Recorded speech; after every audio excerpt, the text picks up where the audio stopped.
तो बूटस्ट्रैप को थोड़ा सा देखते हैं। उसके लिए मैंने जो ना एक फ़ाइल बनाई है इंडेक्स की, सीएसएस की फ़ाइल नहीं बनाई क्योंकि ज़रूरत नहीं है। आप सबसे पहले बूटस्ट्रैप को कैसे लिंक करते हैं वैसे लास्ट उसमें बताया था, बट दोबारा से देख लेते हैं। इंट्रोडक्शन में जाओगे ना, अब ये कैसे है कि मतलब आप सिर्फ सर्च करो बूटस्ट्रैप। बूटस्ट्रैप 5 वर्जन चल रहा है अभी करंट। पहली लिंक पे क्लिक करोगे, इंट्रोडक्शन में आओगे डायरेक्ट। यहाँ पे से सी एस एस की कॉपी करनी है फाइल। वैसे तो सी एस एस से भी काम हो जाएगा, बट अब आपको पता है कि लिंक वाला टैग कहाँ अटैच होता है, टाइटल के बाद हेड के अंदर होता है। और दूसरी चीज़ जावास्क्रिप्ट की करनी है ताकि जो फंक्शनैलिटीज़ है ना वो भी आपके पास आ जाएँ, कि ड्रॉप डाउन खुला हो और मोडाल या पॉपअप टाइप कोई चीज़ें आपने ओपन करनी है। उन चीज़ों के लिए मतलब इंटरेक्शन के लिए आपने जावास्क्रिप्ट इसमें लगानी है। जावास्क्रिप्ट की ये सी डी एन है।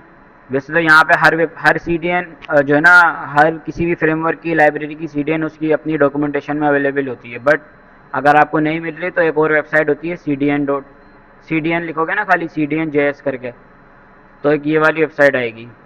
अब ये क्या है कि इसके अंदर यहाँ पे देख रहे हो 6169 लाइब्रेरीज की सी डी एन अवेलेबल हैं। यहाँ से आपको जो भी सी डी एन चाहिए ना, आप सिर्फ उसका नाम लिखोगे और आपको वो सी डी एन मिल जाएगी। अब बूट स्ट्रैप की आ रही है, ठीक है, बूट स्ट्रैप से रिलेटेड रिएक्ट बूट स्ट्रैप है, बाकी सब चीज़ें हैं। टेलवेंट की भी मिल जाएगी, टेलवेंट CSS। तो जो भी आपको लाइब्रेरी चाहिए, फ़ॉन्ट ऑसम की भी मिल जाएगी। हर किसी की सी डी एन यहाँ पे अवेलेबल है। आप यहाँ से सिंपल यहाँ पे क्लिक करके कॉपी करोगे और अपने कोड में एम्बेड कर सकते हो। तो एक अच्छा टूल है CDN.js करके। यहाँ से आपको अगर कोई लिंक चाहिए यहाँ से ले सकते हो। वैसे तो ज़रूरत नहीं पड़ेगी, मोस्टली डॉक्यूमेंटेशन में मिल जाती है। जेएस की फ़ाइल भी स्क्रिप्ट है, अब हम यहाँ पे भी लगा सकते हैं, बट कहाँ लगाएंगे? बॉडी के लास्ट में। उसका रीज़न बताया था लास्ट क्लास में। जावास्क्रिप्ट थोड़ी सी हैवी होती है, ठीक है। स्टार्टिंग में तो हम थोड़ा बहुत कोड लिख रहे होते हैं, बट आगे चल के प्रोजेक्ट जितना लेंथी होता जाता है तो हमारी कोड भी बढ़ता जाता है। उस हिसाब से फाइल्स जावास्क्रिप्ट की थोड़ी हैवी लोड होती हैं, तो वो HTML को भी आपका स्लो करती है। इसीलिए हम इसको लास्ट में लगाते हैं, क्योंकि हमें पता है हमारा कोड सीक्वेंस में चलता है। पहले पहली लाइन चलेगी, फिर दूसरी लाइन चलेगी, तीसरी लाइन चलेगी, ऐसे हमारे कोड सीक्वेंस में चलते हैं। तो जब तक जावास्क्रिप्ट की बारी आती है, हमारी पूरी डोम लोड हो चुकी होती है, HTML की डोम लोड हो जाती है। तो बूट स्ट्रैप देख रहे थे हम। अब वैसे तो इसके अंदर सारी क्लासेस हैं, लेकिन अगर इसको थोड़ा सा कस्टमाइज मतलब आप डिवाइड कर दो ना चीज़ों में, तो आप यहाँ पे ये तो स्टार्टिंग वाले सेक्शंस हैं, डाउनलोड भी करके यूज़ कर सकते हो। डाउनलोड करके यूज़ करने का फ़ायदा क्या है और नुकसान क्या है? फ़ायदा ये है कि अगर आपका लोकल में सिस्टम चल रहा है ना और आपका इंटरनेट डिस्कनेक्ट हो जाता है, तो आपकी बूटस्ट्रैप तब भी लोड होगी। अभी हमने जो लिंक लगाई है वो क्लाउड ऑनलाइन इंटरनेट पे रखी हुई लिंक लगाई है, सही है। तो उसमें होता क्या है कि अभी ये मैं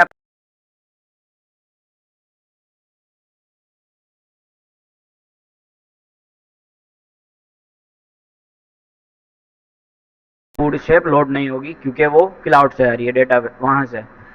तो लोकल अगर हमारा कोई सिस्टम होता है जो हमें पता है कि लोकल ही चलना है, तो उसके लिए हम डाउनलोड करके यूज़ करते हैं। उसका तरीका भी सिंपल है, आप यहाँ से डाउनलोड करके सोर्स कोर्स वगैरह कर सकते हो। दूसरी चीज़, अगर हम अब वैसे तो मोस्टली वेबसाइट्स जो बनती है ना इंटरनेट पे जाने के लिए ही बनती हैं, समझ मतलब हम रख के अपने लैपटॉप में तो चलाएंगे नहीं, हम सबके लिए यूज़र्स के लिए बना रहे हैं अपनी वेबसाइट को।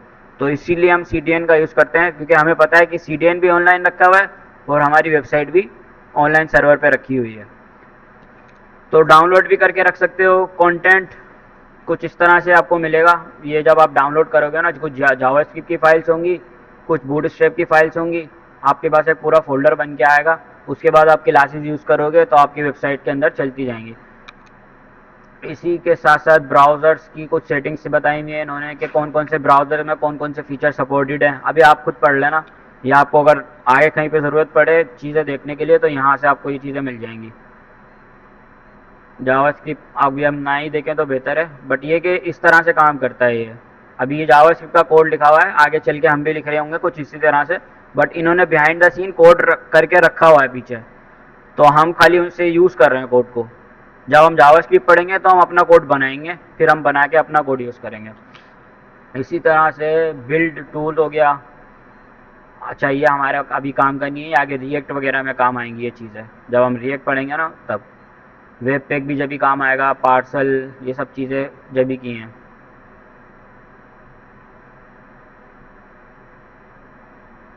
एक्सेसिबिलिटी का तरीका तो हमें पता है कैसे क्लासेस यूज़ करते हैं, जिस तरह से हम अपनी CSS की क्लासेस बनाते थे। अच्छा, मैंने आपको स्टार्टिंग में क्लासेस बनाने का तरीका बताया था कि आप हमेशा जो है ना हाइफन यूज़ करें क्लासेस के नेम के बीच में। तो उसका रीज़न यही था कि आगे जाके आप अभी बूटस्ट्रैप यूज़ करोगे ना, आपको ज़्यादातर क्लासों में हाइफन मिलेगा, बल्कि मोस्टली सब में यही मिलेगा। इसी तरह आगे टेलवेंड है, तो मैंने इसीलिए आपको स्टार्टिंग में बोला था ताकि आपकी उसी तरह से प्रैक्टिस बने, आगे चल के कोई लाइब्रेरी भी यूज़ कर रहे हो तो आपको पता हो कि चीज़ें कैसे होती हैं। RFS छोड़ दो, ये RTL लैंग्वेज सपोर्ट वगैरह आप मतलब, वैसे तो हमारी वेबसाइट इंग्लिश साइड से खुलती है, हमेशा हम इंग्लिश लेफ़्ट साइड से लिखते हैं ना, तो ये हमारी वेबसाइट यहाँ से इधर है। लेकिन कोई कोई रिक्वायरमेंट होती है कि आपको अरबिक लैंग्वेज में वेबसाइट बनानी है, वो तो हम आगे देखेंगे कैसे बनती है। उसके लिए इंटरनेशनल वो होता है, लोकलाइजेशन करते हैं हम वेबसाइट के लिए, तो वो आप दूसरी लैंग्वेज सपोर्टेड भी बना सकते हो। तो उसका भी तरीका होता है, उसमें लैंग एक एट्रीब्यूट हमने पढ़ा था जब हम HTML पढ़ रहे थे, वहाँ पे आपको लैंग्वेज बतानी होती है। DIR डायरेक्शन होता है, डायरेक्शन अगर आप RTL लिख दोगे तो आपकी वेबसाइट की डायरेक्शन कहाँ से स्टार्ट होगी, राइट साइड से स्टार्ट होगी। ये चीज़ हमने शायद करके भी देखी थी लास्ट क्लास में। तो ये तो इंट्रोडक्शन वगैरह की चीज़ें हैं। कस्टमाइजेशन में अगर आपको कुछ, हाँ ये भी अब तरीका है, आप पूछ रहे थे ना कि अगर हमें कुछ कस्टमाइजेशन करनी है तो हम कैसे करेंगे, उसका भी तरीका इन्होंने पूरा बताया हुआ है कि आप क्या कर सकते हो। इस तरह से अपने ऑप्शंस, कलर वगैरह डिफाइन कर सकते हो, पूरा पढ़ना पड़ेगा। अभी मैं चाह नहीं रहा हूँ कि थ्योरी में जाए, बट ये कि एक तरीका है कि आप अपने कलर की क्लासेस डिफाइन कर सकते हो इस तरह से, CSS की फाइल बना के उधर भी। वैसे वही ये तरीका नॉर्मल जो हम यूज कर रहे थे, बस इन्होंने थोड़ा सा इसको सही वे में करके रखा हुआ है। खैर ये सारी चीज़ें एक्स्ट्रा हैं, वेरिएबल्स वगैरह आपको यहाँ से मिल जाएंगे, ऑप्टिमाइजेशन है। अभी मेन चीज़ क्या है, हमारी लेआउट है। अब लेआउट के अंदर सबसे पहले आते हैं ब्रेक पॉइंट्स। ब्रेक पॉइंट्स का मैंने बताया था जब हम CSS पढ़ रहे थे, क्या होते हैं ब्रेक पॉइंट्स, क्या होते हैं? ये एक CSS के क्विज में भी सवाल आ सकता है। क्या होते हैं नोमान,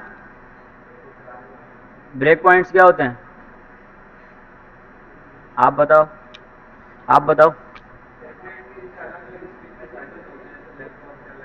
हाँ, ब्रेक पॉइंट्स का मतलब है कि हमारी वेबसाइट्स में जो हम साइजेस डिफाइन करते हैं ना, उसको बोलते हैं ब्रेक पॉइंट्स। जैसे कि हम एक ब्रेक पॉइंट बना रहे हैं लैपटॉप के लिए, एक बना रहे हैं टैबलेट के लिए, मीडिया क्यूरीज। अगर हम दूसरे वर्ड्स में बात करें तो मीडिया क्यूरीज। ब्रेक पॉइंट्स का मतलब क्या हुआ, हमारी इस पॉइंट पे आके वेबसाइट ब्रेक हो जाए दूसरे लेआउट के अंदर, समझ रहे हैं? तो CSS के अंदर हमें मीडिया, जब हम बूट स्ट्रैप लिखते हैं ना, तो हमें मीडिया क्यूरी लिखने की ज़रूरत नहीं है, क्योंकि बूट स्ट्रैप के अंदर बिल्ट इन क्लासेस होती हैं जिनकी यूज़ करके हम अपनी मीडिया क्यूरीज वाली चीज़ें भी यूज़ कर सकते हैं। वो देखते हैं अभी करके कैसे होता है। लेकिन ब्रेक पॉइंट्स अगर आपको पढ़ने हैं ना कि वेबसाइट कैसे ब्रेक हो रही है, तो यहाँ पे कुछ साइजेस डिफाइन है। एक सारे बाहर निकाल दूँ, मैं मुसलसल देख रहा हूँ, दोनों बातें कर रहे हो। ये स्मॉल साइज है, एक्स स्मॉल, जो कि आपका लेस देन 576 पिक्सल के अंदर अंदर रहता है। अब आपको पता है साइज इसका। उसके बाद स्मॉल, अगर आप SM डिफाइन करोगे तो इक्वल और लेस, ग्रेटर देन, मीन्स के 576 से स्टार्ट होगा, आगे तक चलता हुआ जाएगा। स्मॉल साइज कहाँ तक चलता हुआ जाएगा, 768 तक। तो आप इस तरह से MD, LG, XL, XXL ये यूज़ करके अपने पॉइंट्स को बता सकते हो वहाँ पे। मीन्स कि आपको मीडिया क्यूरीज में लिखने की ज़रूरत नहीं है, करके देखते हैं अभी ये भी। लेकिन ये सिर्फ आपने ये याद रखना है, साइजेस के लिए क्या होता है, SM मोबाइल के लिए होगा, MD टैबलेट्स के लिए होगा, LG टैबलेट से बड़ी स्क्रीन जो कि लैपटॉप हो गई, XL डेस्कटॉप के लिए हो गया, XXL सबसे बड़ी जो स्क्रीन होती है, जैसे कि 1400 वाली जो हमारी मैंने बताया था। बाय डिफ़ॉल्ट साइज़ क्या होता है वेबसाइट्स का, 1440 पिक्सल समथिंग होता है। तो इन्होंने 1400 रखा हुआ है, वही बात है, 40 पिक्सल का थोड़ा सा बड़ा डिफरेंस होता है। ये तो इसके साइजेस हैं जो कि अभी हम आगे चल के यूज़ करते हैं। दूसरी चीज़ कंटेनर, ये मेन क्लास है।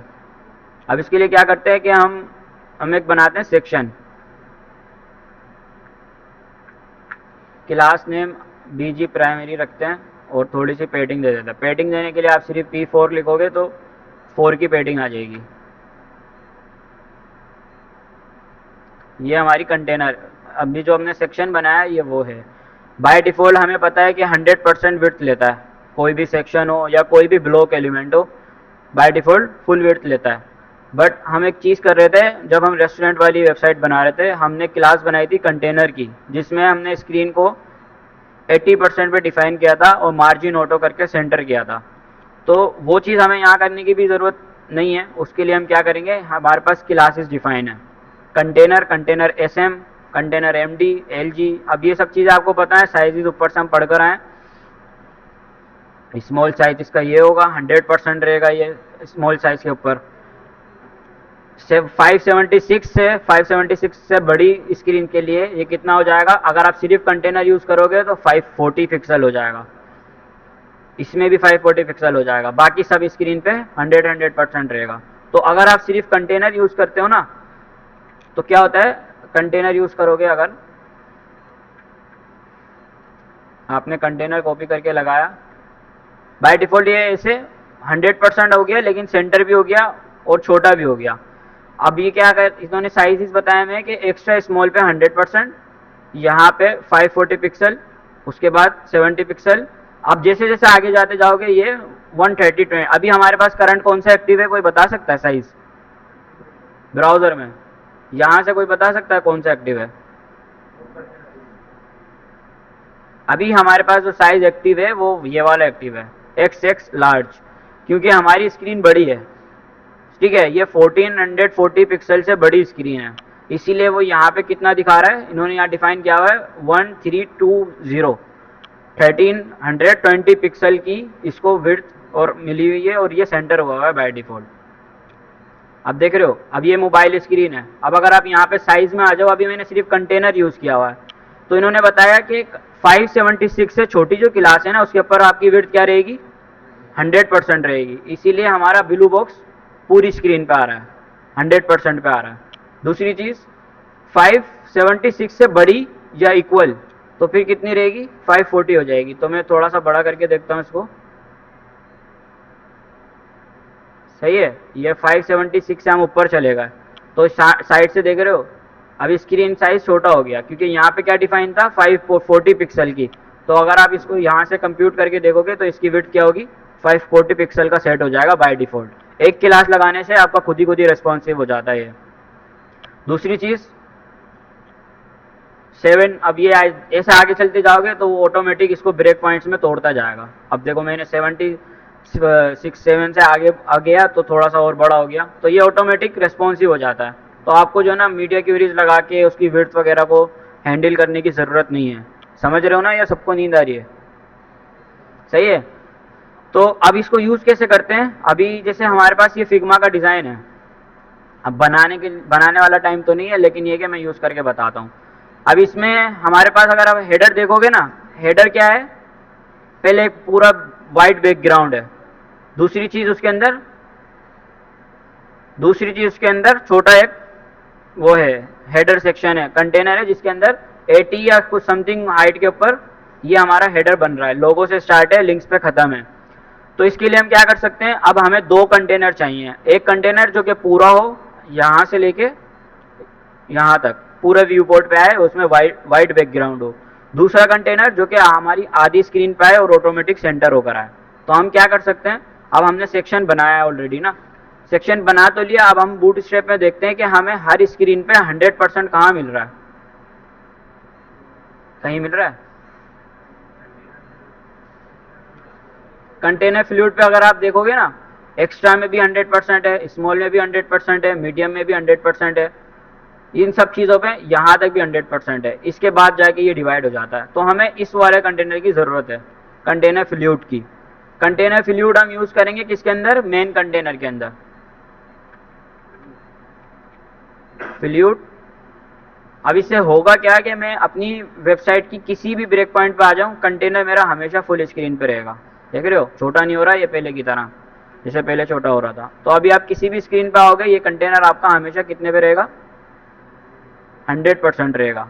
अब हमें 100% वाला हेडर बना लिया, सही है। अब उसके बाद हमें क्या बनाना है, एक 50% या जो भी इसकी वेट है, वैसे ये जो है ना स्टैंडर्ड बूट स्ट्रैप वाले बिल्कुल परफेक्ट होते हैं। तो आप जब भी वेबसाइट बनाओ ना, इन ब्रेक पॉइंट्स को भी यूज़ कर सकते हो अगर आप कस्टम मीडिया क्यूरीज भी लिख रहे हो तो। और अगर बूट स्ट्रैप यूज़ कर रहे हो तो फिर तो आपको बना बनाया सब मिल ही जाएगा।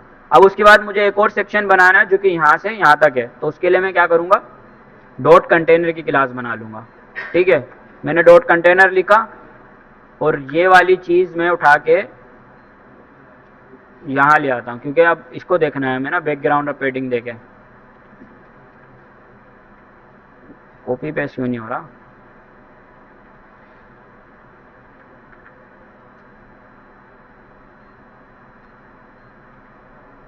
कंट्रोल वी का बटन ही नहीं चल रहा, अब मैं क्या करूँ?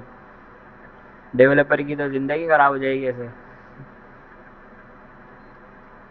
कंटेनर, इसको हम बोलते हैं पेडिंग फॉर बीजी प्राइमरी, लिखना पड़ेगा सारा। अब देख रहे हो, अब क्या हुआ, हमारा हेडर बन गया। बस अब अंदर हमें कंटेंट डालना उसके। अगर आप इसको बीजी रेड कर दोगे, रेड क्लास होती है, सेकेंडरी होती है शायद, ये टेलमेंट में होती है इस तरह की क्लासेस। अब जो भी कलर आ रहा है भारल, सेकेंडरी। अब ये हमारा सेकेंडरी पीछे वाला है जो कि फुल विड्थ पे, और प्राइमरी हमारा मेन हेडर है। अब इस हेडर के अंदर हमें क्या रखना है, कंटेंट रखना है। तो कंटेंट रखने के लिए अगर हम फिग्मा में देखें, हमें दो बॉक्सेस चाहिए, एक ये वाला बॉक्स और एक ये वाला बॉक्स। अभी आपको पता है कैसे बनेंगे बॉक्सेस। उसके लिए आप क्या करोगे, अंदर दो बॉक्सेस बनाओगे, एक, सही है, दो बॉक्सेस।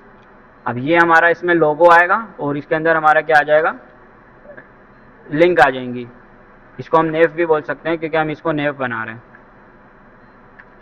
वैसे तो ये बना बनाया मिल जाएगा आपको, बट क्लासेस यूज़ करके देख रहे हैं हम कैसे होता है। तो मैं फ़िलहाल के लिए खाली ये नाम रख रहा हूँ इसमें।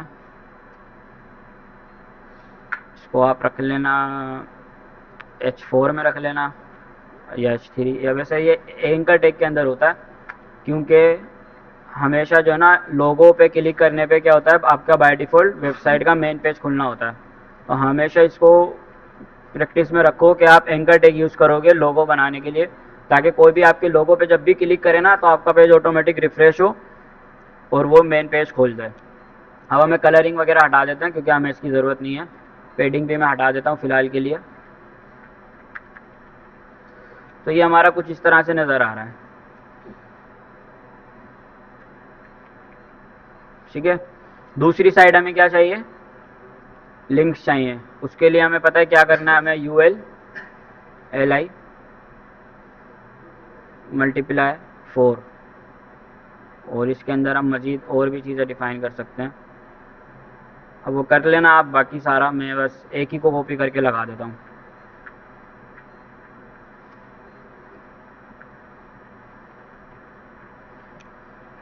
अब इसको डिज़ाइन करने के लिए हमारे पास ना और क्लासेस होती हैं। अब ये तो था कंटेनर। कंटेनर XXL यूज़ करोगे तो वो इन साइज़ के हिसाब से चलेगा। एक्सेल यूज़ करोगे वो इन साइज़ के हिसाब से चलेगा। अब आप साइज़ अपने पास अलग अलग ट्राई करके देखना कि कौन से साइज़ पे वेबसाइट आपकी कैसे खुल रही है, कैसे उसका बिहेवियर है, ये सब चीज़ें।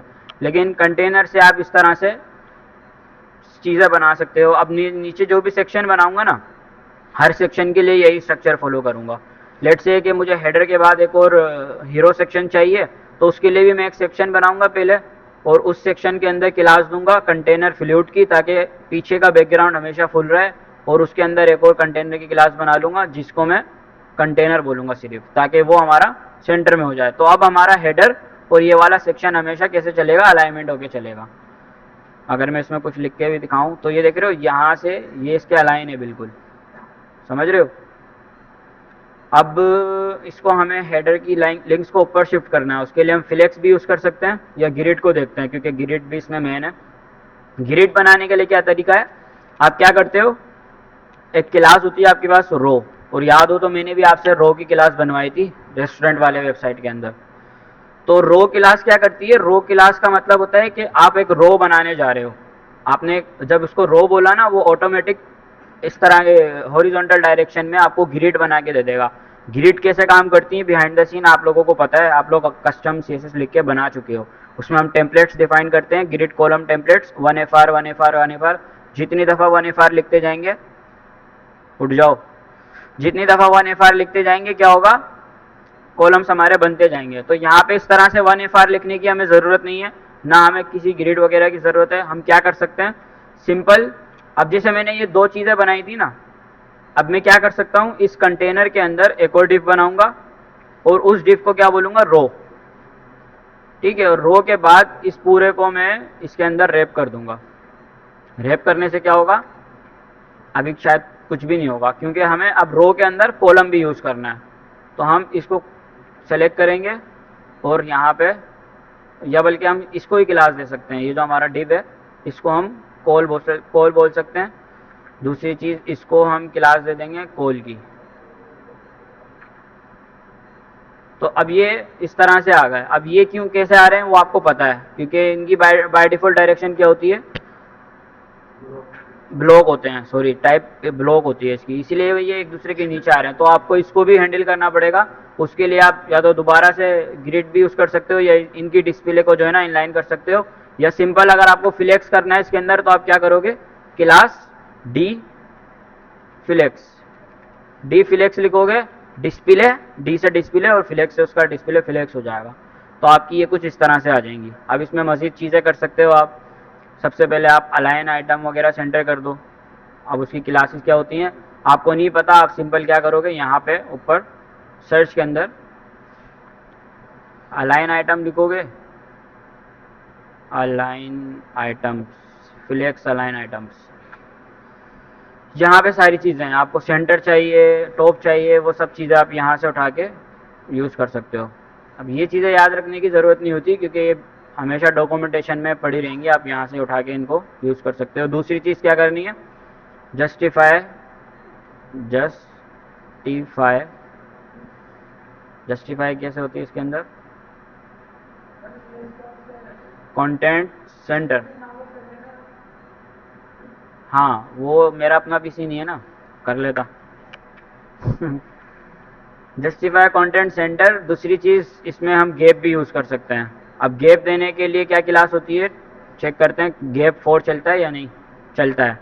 तो गैप 4 कर सकते हो। अब ये देख रहे हो थोड़ा सा इधर आ रहा है, उस तरफ नहीं आ रहा। अगर आप इसको, इस कंटेनर को बॉर्डर दोगे तो ये इसको यहाँ होना चाहिए, लेकिन ये यहाँ क्यों है, क्योंकि हमारी इसकी बाय डिफ़ॉल्ट डायरेक्शन हमेशा लेफ्ट से स्टार्ट होती है। ये बना हुआ है नेव के अंदर, और अगर हम नेव को बैकग्राउंड कलर दे देंगे, इस वाले कॉल को बीजी प्राइमरी, तो हमें पता है कि ये यहाँ से स्टार्ट होकर यहाँ ख़त्म हो रहा है। तो हम क्या कर सकते हैं, या तो इसी के अंदर फ्लेक्स करके उनको उस साइड से सेट कर सकते हैं। कैसे, इसको भी फ्लेक्स कर दो। वैसे फ्लेक्स के बाद चीज़ें बहुत आसान हो जाती हैं। राइट कर दो, इसमें क्या होता है, एंड होता है शायद। ठीक है, ये आपका एंड पे आ गया। तो इस तरह से आप ये चीज़ें कर सकते हो। बॉर्डर की हमें ज़रूरत नहीं है, बॉर्डर हटा देते हैं। तो मीन्स कि आपका लेआउट बनना थोड़ा सा जल्दी हो जाता है। अब ये आइकन्स हटाने, उसके लिए लिस्ट नन की क्लास होती है। आप सिंपल, बल्कि इसके अंदर तो आपको नेव पूरा मिल ही जाएगा, तो नेव बार सर्च करके भी उठा सकते हो। तो ये कि यहाँ से आप देख लो, इन्होंने नेव आइटम्स की क्लास बनाई हुई है।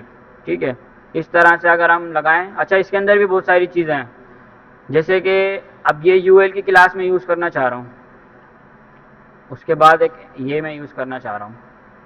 इसको मैं हटा के ऐसे लिखूँगा और इसको कॉपी करूँगा, हमारे यूएल के अंदर रखूँगा। अभी थोड़ा सा डिज़ाइन ख़राब होगा क्योंकि मैंने अपडेट किया है उसको।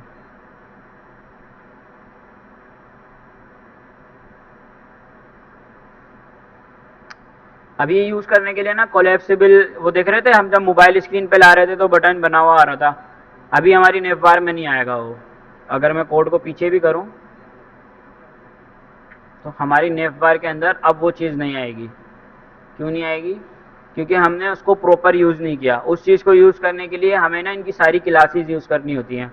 अब अगर आप यहाँ देखोगे ना, इन्होंने एक डिव बनाया हुआ है जिसको इन्होंने कोलैप्स की क्लास दी हुई है। उसके बाद नेव बार कोलैप्स किया हुआ है, एक आईडी बनाई हुई है। अब ये आईडी सारी जाए ना इनकी जावा स्क्रिप्ट में यूज़ हो रही हैं, जिसके थ्रू ये इनको कॉल करके इस तरह का बिहेवियर दे रहे हैं कि मोबाइल स्क्रीन पे वो आइकन बन जाता है और फिर आइकन पे क्लिक करने के बाद आपकी स्लाइड की तरह शो हो जाती है नेव बार, सही है। तो ये सारी चीज़ें वहाँ पे बनी हुई हैं। अब इसके अंदर क्या होता है कि अगर आपको कोई लिंक को एक्टिव करना है ना, तो आप एक्टिव की क्लास दे दोगे तो वो थोड़ा सा आपको डिफरेंट नज़र आएगा। इसको उठाते हैं पूरे को।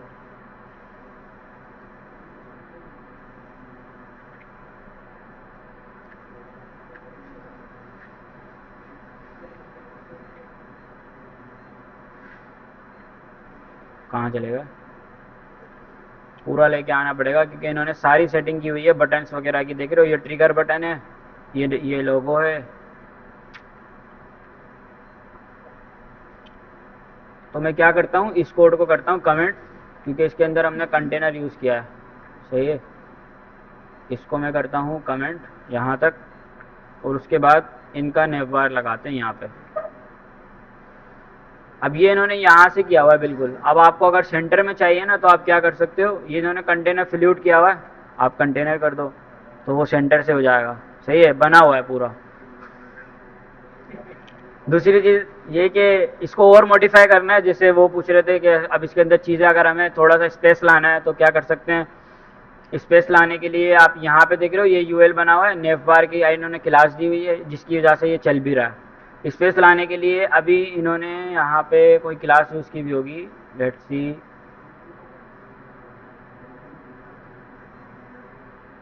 वरना आप इसको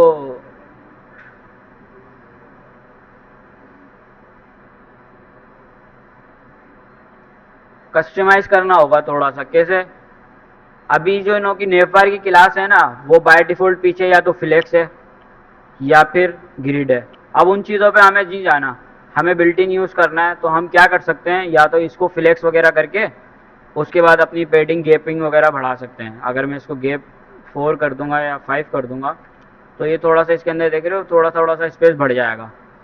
तो इस तरह से आप मतलब चीज़ों को, अगर आपको ज़्यादा स्पेस चाहिए तो आप पेडिंग 4 की क्लास लगा लो, गैप लगा लो और अपनी चीज़ों में मॉडिफिकेशन कर लो। बट मोस्टली ज़रूरत नहीं पड़ती क्योंकि बनी बनाई चीज़ें आपको मिल रही होती हैं। अब इसके अंदर अगर कोई ड्रॉप डाउन बनाना है ना, ड्रॉप डाउन बनाने के लिए भी आपके पास है नेव आइटम ड्रॉप डाउन क्लास लगा दो। उसके अंदर जो जो भी आप लिस्ट रखते जाओगे वो क्या बनते जाएगा आपका, जैसा ड्रॉप डाउन शो होगा। कोई बटन को डिसेबल करना है, उसके लिए आपके पास डिसेबल की क्लास है, उस क्लास को लगा दो, ये बटन आपका डिसेबल हो जाएगा। देखो इस पर क्लिक नहीं हो रहा। किसी को एक्टिव करना है, अब जैसे हमारा होम एक्टिव है, हमें किसे पता चल रहा है थोड़ा सा डार्क है, तो इन्होंने यहाँ पे होम में एक्टिव क्लास लगाई हुई है, ये वाली। मैं इसको होम से हटा के, ये हमारा होम था, मैं इसको यहाँ लिंक पे लगाता हूँ तो अब हमारा लिंक डार्क हो जाएगा। इस तरह से कोई क्लास आपको, लेट सपोज कि आपने, अभी मैंने इंडेक्स पेज खोला हुआ है, इंडेक्स हमारा हमेशा होम होता है, तो आप क्या कर सकते हो, अपने इंडेक्स पेज के ऊपर होम को दे सकते हो एक्टिव क्लास। फिर आपके पास कोई और एक अबाउट का सेक्शन है, अबाउट का पेज बना हुआ है, उस अबाउट के पेज पे आप अबाउट वाली लिंक को एक्टिव कर सकते हो। तो इस तरह से जो भी पेज आपने ऊपर खोला हुआ है उसकी HTML में उसी नेव बार के अंदर एक्टिव क्लास लगा दो तो आपकी वही टैब क्या हो जाएगी, एक्टिव हो जाएगी। अच्छा, और क्या है इसके अंदर, ग्रिड। ग्रिड यूज़ करने का तरीका आसान है।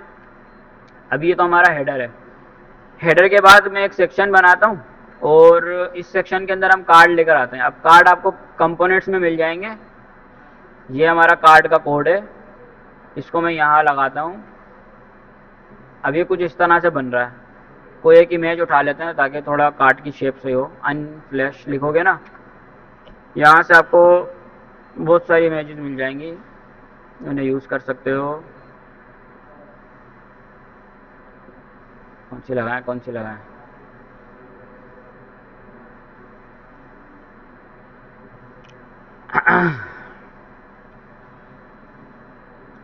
एम्बेडेड लिंक है इसकी।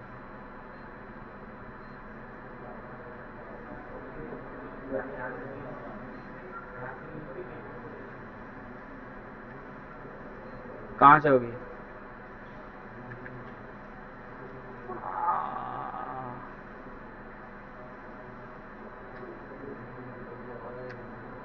इसमें एम्बेड करने का ऑप्शन होता है, वरना लेट्स सी। अच्छा, छोड़ो पे कोई दूसरी ले आते हैं। हम लेते हैं प्रोडक्ट्स की इमेजेस लेते हैं या प्लेसेस की इमेजेस ले लेते हैं, सही है। यहाँ से डायरेक्ट जुगाड़ वाला काम करते हैं फ़िलहाल। तो मैं ये वाली इमेज ले लेता हूँ, ओपन इन न्यू टैब।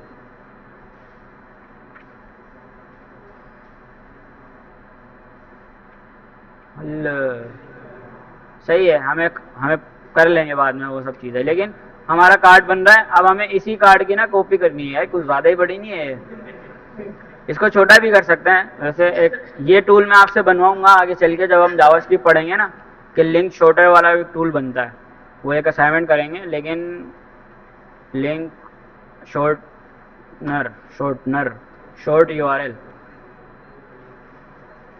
आप इस पे जाओगे, अपनी यूआरएल पेस्ट करोगे, शॉर्टन यूआरएल करोगे, इनवैलिड यूआरएल। क्योंकि ये एक इमेज का, ये पता है क्या है, बी क्रिप्ट हुआ हुआ है ये, इसको उन्होंने वो किया हुआ है, इंक्रिप्शन करके इमेज का यूआरएल सेव किया हुआ है और उसको यहाँ पे रखा हुआ है। आगे चल के इंक्रिप्शन भी पढ़ेंगे, क्योंकि डेटाबेस में आप सीधी सीधी इमेजेस स्टोर नहीं करते, या तो आप इंक्रिप्शन करते हो या कोई दूसरा मेथड यूज़ करते हो स्टोरिंग करने के लिए ना। लेकिन ये अभी चलने दो, इसको मैं ना बंद कर देता हूँ, मीन्स के इस कार्ड का कोलाप्स कर देता हूँ, ताकि ये हमें इतना बड़ा नज़र नहीं आए। अब तो 4-5 बना लिया मैंने, तो ज़्यादा ही हो जाएंगे। एक कितने हो गए, 1 2 3 4, सबको बंद करना पड़ेगा। कहाँ हो गया ये कोड, कोई नहीं, सीखना है हमें तो खाली, इसके बाद हटा देंगे। तो ये कार्ड बन गए। अब ग्रिड बनाना ना, इसके अंदर रिस्पॉन्सिव करना मैं आपको बता रहा हूँ, आपको कैसे जल्दी से अपने वेबसाइट को रिस्पॉन्सिव करना है। ग्रिड में आप आओगे तो अब यहाँ पे हम कॉल डिफाइन कर रहे थे, ठीक है। तो अभी तो हमने ना यहाँ पे कॉल बनाए नहीं है, लेकिन लेट से कि हम एक डिव बनाते हैं जिसको हम बोलते हैं रो, ये हमारी रो जाएगी, और इसका हम बोलते हैं कॉल। और कॉल हमारे कितने हो जाएंगे, मल्टीप्लाई 4 हमारे पास इमेजेस हैं, तो हम 4 कॉल बनाते हैं। हर कॉल के अंदर हम एक एक कार्ड उठा के रख देते हैं। अब ये दोबारा से ना ओपन हो जाए, फिर से मुझे बंद करना पड़ेगा। ये हटाता हूँ और ऊपर वाले कॉल को ही कॉपी कर लेता हूँ। यार अभी ढूंढना पड़ेगा, टाइम इतना है नहीं। ये कॉल को कॉपी करके 4 दफ़ा मैं कर लेता हूँ। तो ये हमारे इस तरह से कॉल बन गए। इतने सारे बनाए थे क्या मैंने,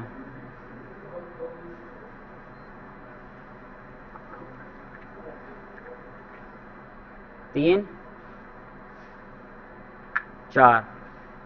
4 बन गए कॉल।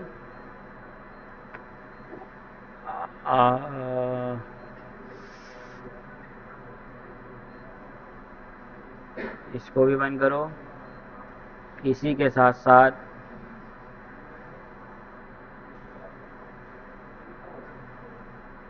मैंने इससे भी बड़ी, इससे ज़्यादा लाइनें देखी हैं कोड की, ये तो फिर भी इमेज का टेक्स्ट है। तो ये हमारा 4 कॉलम्स बन गए। अब सबसे पहले तो हमें इसको सेंटर करना है। सेंटर करने के लिए या तो हम इसको अगर हम कर देंगे ना, तो कल को नुमान मुसलसल आवाज़ आ रही है, मैं अब आखिरी दफ़ा बोल रहा हूँ बस।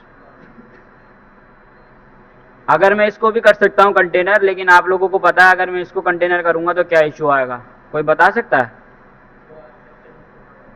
पूरा सेक्शन छोटा हो जाएगा। दूसरी चीज़ ये कि कल को अगर मुझे बैकग्राउंड देना है ना, तो फिर अगर मैं बीजी प्राइमरी रखता हूँ तो सिर्फ इतने में बैकग्राउंड आएगा, लेकिन मोस्टली वेबसाइट्स में आपने देखा होगा बैकग्राउंड यहाँ से शुरू होता है। इसीलिए हम वाली अप्रोच फॉलो करते हैं कि एक पूरा कंटेनर रखते हैं, उसके अंदर एक हाफ कंटेनर रखते हैं।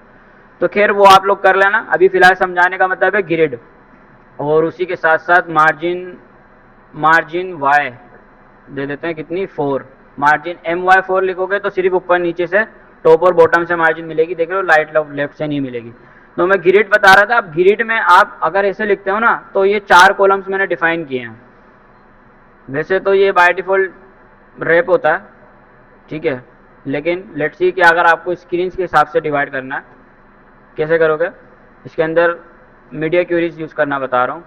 तो आपने यहाँ कॉल लिखा है ना, तो बाय डिफ़ॉल्ट ये कितना लेगा, जो भी आपकी ऊपर ग्रिड चल रही है ना, ये उतनी ही कॉल लेगा। अगर आप इसको कॉल 6 बोलोगे इस तरह से,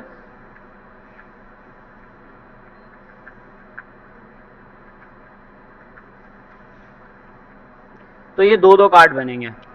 अब ऐसे क्यों हो रहा है? क्योंकि जो कॉलम होता है ना, रो होती है, उसके अंदर 12 कॉलम्स होते हैं।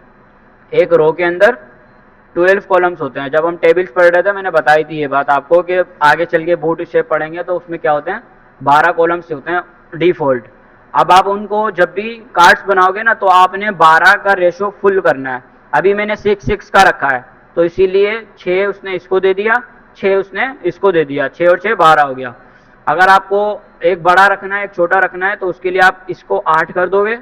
अभी अगर मैं 8 कर दूंगा तो क्या होगा, एक सिर्फ ये पूरा रह गया। क्यों?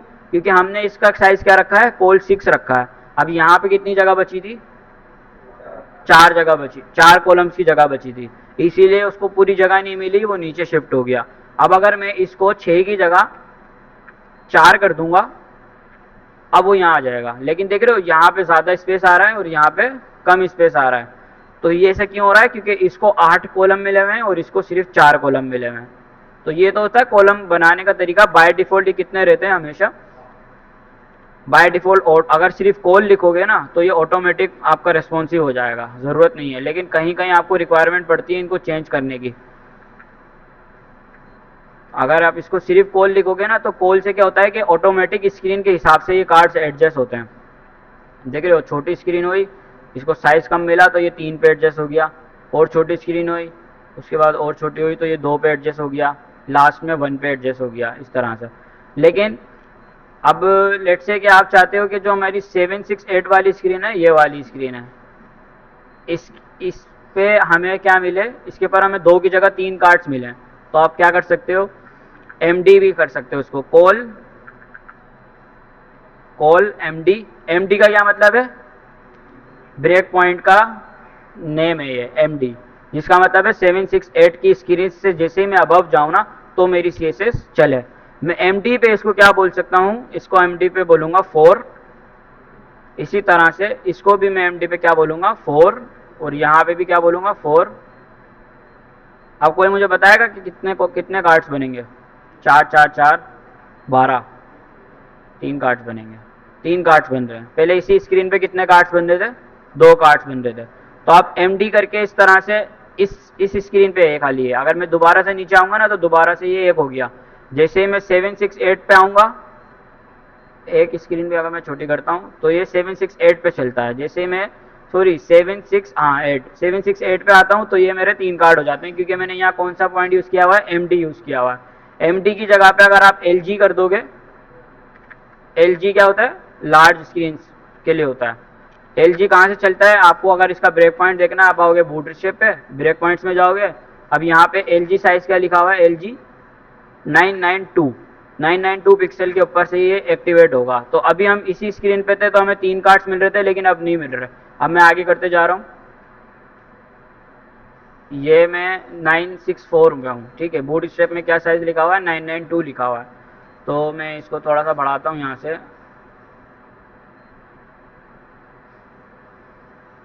992 पे जैसे ही आएगा तो हमारे 3 कार्ड हो जाएंगे, ठीक है। एलजी 992 के बाद काम करता है, एमडी 768 के बाद काम करता है।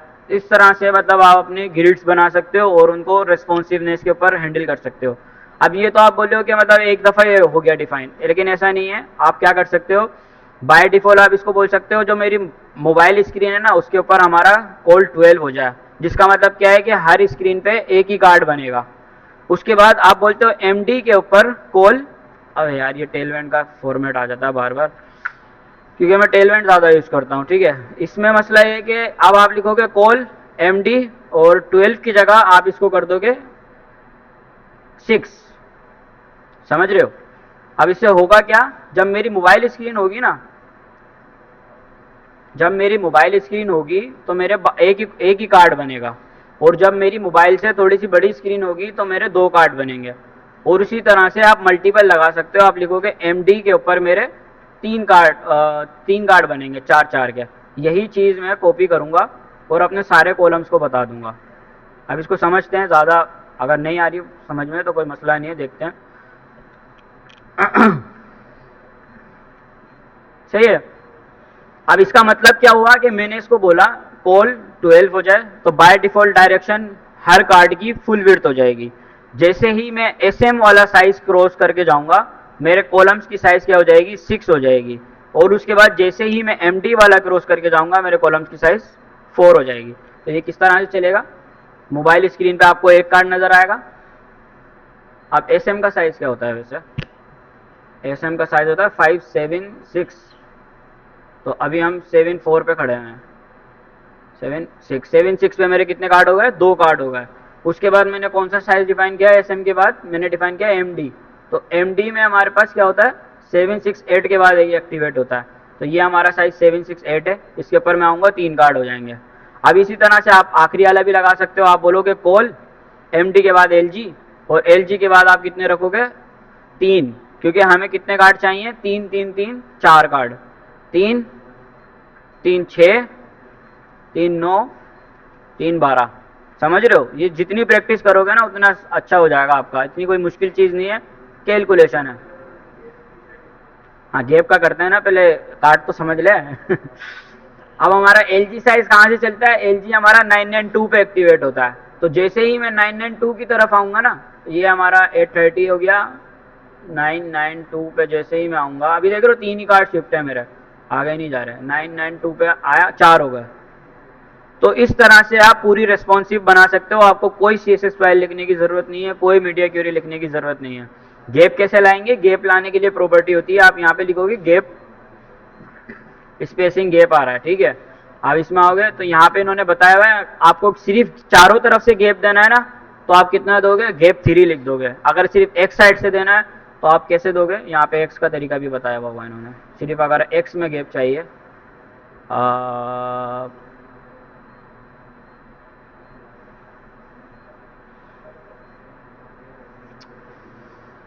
अब ये पूरा पढ़ना पड़ेगा हमें ना, वेब प्रॉपर्टीज 1, अब मार्जिन, पेडिंग, टी, ये सब पेडिंग, टी सिर्फ पेडिंग ऊपर देनी है, पेडिंग टॉप होता है, सिर्फ नीचे देनी है, पेडिंग बॉटम होता है। तो आप क्या कर सकते हो, ये जो हमारा रो है ना, इसको आप बोलोगे गैप 4 या 3, तो हमारे जो कार्ड्स हैं उसके अंदर गैप आ जाएगा। अभी इसमें क्यों नहीं आ रहा, क्योंकि स्पेसिंग छोटी है, विड्थ छोटी है उसकी, सही है। इस तरह से गैप आ जाएगा। और यहाँ पे कॉलम डायरेक्शन में भी गैप आ जाएगा, क्योंकि मैंने सिर्फ गैप 3 यूज़ किया है। अगर मैं गैप X यूज़ करता तो फिर हमें कॉलम डायरेक्शन में गैप नहीं मिलता। देख रहे हो, ये चिपक गया, क्योंकि अब वो X डायरेक्शन में ही उसको गैप मिल रहा है। तो हमें हमेशा या तो गैप, अब रिक्वायरमेंट के हिसाब से अगर आपको दोनों साइड गैप चाहिए तो आप गैप पूरा लिख दो, और अगर सिर्फ एक साइड चाहिए तो वो लिख दो। अच्छा, ये अभी हमने 4 डिफाइन किए थे, बट समहाउ 3 आ रहा है। अब उसका रीज़न क्या हो सकता है, LG के बाद एक्सेल भी होता है, अभी वो MD स्क्रीन पे ही चल रहा है। अच्छा, तो ये मतलब लैपटॉप की स्क्रीन इसकी स्क्रीन मैं अगर थोड़ी सी बढ़ाता हूँ, 1400 से ऊपर जाता हूँ, LG साइज होता भी है ना इसमें। बट ये क्या, आप मेरी बात समझ गए, साइजेस को आपने ब्रेक पॉइंट्स को कैसे तोड़ना है और किस तरह से अपने कार्ड्स को रेस्पॉन्सिव बनाना है, सही है। किसी का कोई सवाल है यहाँ तक, या बोर हो रहे हो। अभी साइज को एक दफ़ा दोबारा रिव्यू कर लेना। इसमें LG साइज होता है, एक्सेल होता है, XXL होता है। अब उसके हिसाब से अपने ब्रेक पॉइंट्स बनाने की कोशिश करना और ग्रिड यूज़ करने की कोशिश करना। कॉलम्स होते हैं, कॉलम्स में क्या होता है, हमारा वर्टिकल अलाइनमेंट वगैरह चीज़ें सेट कर सकते हो, इतना ज़रूरी नहीं है। गटर्स क्या होते हैं, पेडिंग्स होती हैं, वो वाले गटर्स नहीं है ये, सही है, पेडिंग्स होती हैं, सेल पेडिंग्स होती हैं बेसिकली ये। यूटिलिटीज़ में आपके पास बाकी ऑप्शंस आ जाएंगे। जी इंडेक्स आपको पता है क्या होता है, किसी भी एलिमेंट के ऊपर आपको ओवरलैप करना है तो आप जी इंडेक्स यूज़ करते हो। बट ठीक है, सो रहे हो आप, बाकी तो यहीं पे ख़त्म करते हैं। अगली चीज़ें बाकी हम कुछ नहीं है इसके अंदर, अभी आप खुद ही कर लेना।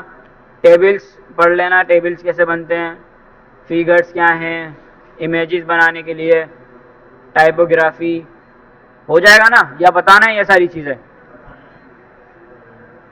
हो जाएगा। कुछ भी नहीं है भाई, ये बस आपने अगर कोई भी क्लास बूटस्ट्रैप की यूज़ करनी है, आपको नहीं पता कैसे करनी है, आप सर्च कर लो। यहाँ पे आप फ्लेक्स लिखोगे, फ्लेक्स मिल जाएगा, ग्रिड लिखोगे, ग्रिड मिल जाएगा, पैडिंग लिखोगे, पैडिंग मिल जाएगी। तो सब चीज़ें यहाँ पे बनी हुई हैं। फॉर्म्स भी इसी तरह से बनते हैं। ओवरव्यू में ओवरव्यू होगा। अब आपको ये फॉर्म्स बनाने हैं, उसके लिए ना फॉर्म ग्रुप्स होते हैं, उनका कंट्रोल्स का, अगर सेलेक्ट चाहिए तो आप सेलेक्ट का डिज़ाइन उठा लो, इस तरह से सेलेक्ट बन जाएगा। चेक बॉक्स चाहिए, चेक बॉक्स के लिए ये उठा लो। रेंज चाहिए, रेंज, रेंज स्लाइडर की तरह होता है, ये इस तरह से चलता है, तो ये भी मिल जाएगा यहाँ पे। इनपुट ग्रुप्स, इसके अंदर आपके पास ग्रुप्स बने हुए होते हैं। आइकन्स वाले चाहिए तो आइकन्स वाले इनपुट यूज़ कर सकते हो। उसके लिए आपको बस ये डिफ कॉपी करके लेके जाना है अपने पास, और आपका आइकन बनना शुरू हो जाएगा। सही है, ठीक है। बाकी ये कि नेक्स्ट क्लास में टेलमेंट को देख लेंगे थोड़ा सा, और क्लास को ख़त्म करते हैं। सीएसएस बहुत हो गई, डिज़ाइनिंग बहुत हो गई। सही है, अगर कोई सवाल है आप लोगों का पूछ लो। हेलो,